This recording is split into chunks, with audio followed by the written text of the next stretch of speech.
when you put yourself in the new environment, there are genes that switch on in your brain that weren't on.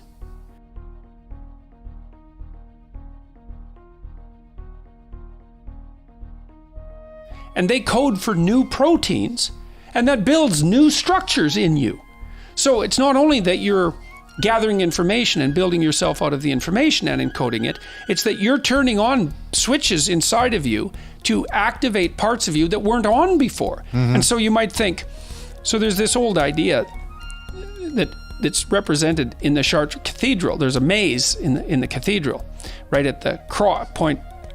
The cathedral's in a cross shape, and the maze is at the bottom of that. And it's a symbolic pilgrimage.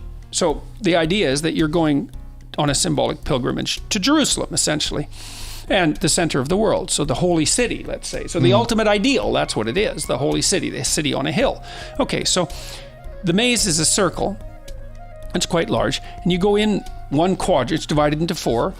So you can think of the circle as north, south, east, and west, right? And you go in at the bottom of one of the quadrants, and then you walk that entire quadrant, and then you have to walk the next one. And then after that, you walk the next one, and then you walk the next one. And then after you've walked every square inch of every quadrant, you get to the middle. Well, so what does that mean? It's like a pilgrimage. It's like, well, you're some naive, like medieval guy, and you've never gone outside your village more than 2 miles, right? So what the hell do you know? You don't know anything. And then you decide you're going to go on a pilgrimage to Jerusalem. It's like, you're not going to be the same person when you come back. And it isn't just because of what you've seen and done. It's because the demands that have been placed on you, because you've put yourself outside of your zone of comfort, turn on all sorts of switches in you that make you into something that you weren't. And this symbolic pilgrimage of going to every corner of the world before you get to the middle is a representation of that. So you want to put yourself outside your domain of comfort while you're pursuing your goals. You stretch yourself, and then more of you manifests itself, partly from the information, but also partly just biologically. There's more to you than you think, and there might be way more to you than you think. Well, that's a key to resilience. Like, I mean, if you're someone who's relatively high in negative emotion, so that's trait neuroticism, so you're kind of an anxious person, and maybe your anxiety's getting your way at times. It's like, okay, well, how do you deal with that? Well, you do precisely that. You bring yourself to the brink of intolerable discomfort.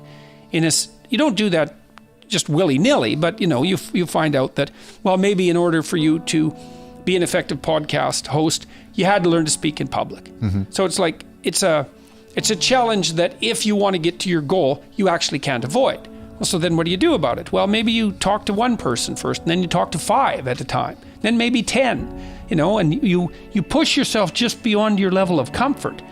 Where you can do it, it's called the zone of proximal development. That's Vygotsky's idea. It's that, and that's the border between order and chaos in my formulation. And what happens is you get more courageous, you get more skillful. It's genuine. It's not just psychological, It's real. It's extremely useful to know the difference between the limits of your tolerance and something that's just a mild inconvenience. Yeah.